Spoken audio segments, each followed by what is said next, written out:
అండి, అందరూ బాగున్నారు. ఈరోజు బెండకాయ పల్లీల కారం.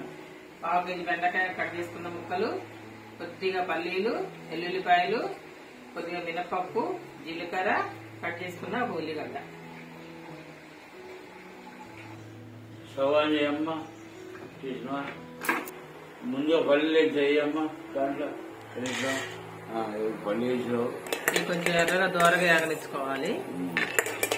తీయమ్మా, తీనా తీసేయి. జీలకర్ర ఏమో గొడ్డుగడ్డ ఏమ్మా, గడ్డించుకోమ్మా.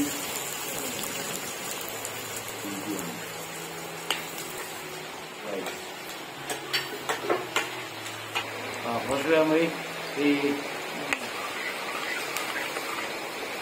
కొద్దిగా ఎందుకంటే మరీ ఎగినాయి అనుకో బెండకాయ ముక్కలు అవి రెండు ఈ కొద్దిగా అయినాకైతే రెండు సమానంగా అవుతాయి.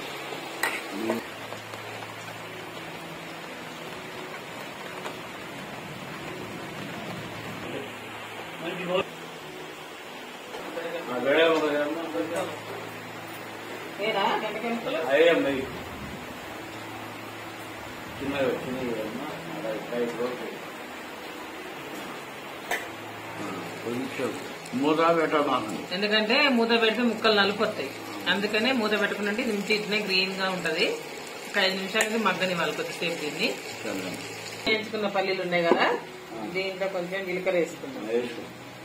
జీలకర్ర వేసి కొద్ది ఉప్పు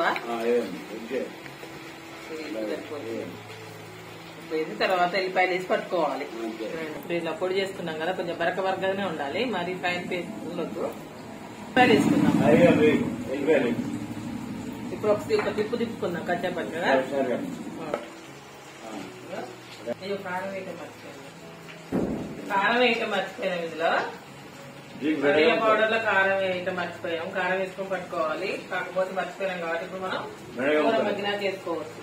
సిమ్లో పెట్టమని సిమ్లో పెట్టేస్తే మగ్గాక అప్పుడు కారం ఇస్తున్నాం.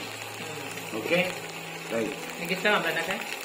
ఈ వర్షానికి బెండకాయ కారం ఇస్తే ఉంటుంది. ఇప్పుడు లేదా బెండకాయలు వస్తాయి, తోటలు వస్తాయి కదా, మామూలు కూడా చాలా హెల్దీ ఫుడ్ ఇది. పిల్లలు ఇష్టంగా తింటారు. వాతావరణం కూల్ ఉంది కదా. ఇప్పుడు నాటుకోడి చేద్దామా? నాటుకోడి గారె గుడ్లు గారె చేస్తే నాకు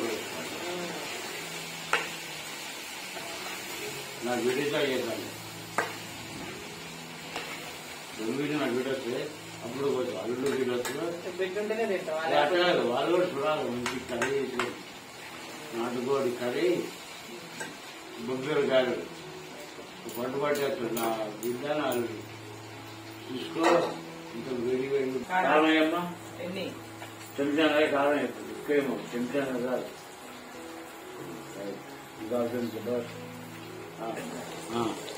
పల్లెలు పొడి కూడా వేసి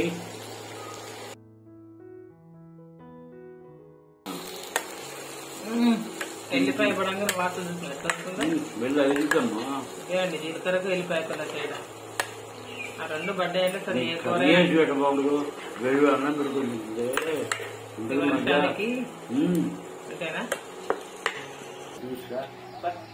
బాబు. నువ్వు రైట్ తెచ్చుకో, మంచి కర్రీ చేస్తాం, తినేసి అయిపోయింది. Very good. మరి మన సబ్స్క్రైబ్ నచ్చినట్టయితే లైక్ చేసి షేర్ చేసి సబ్స్క్రైబ్ చేయమని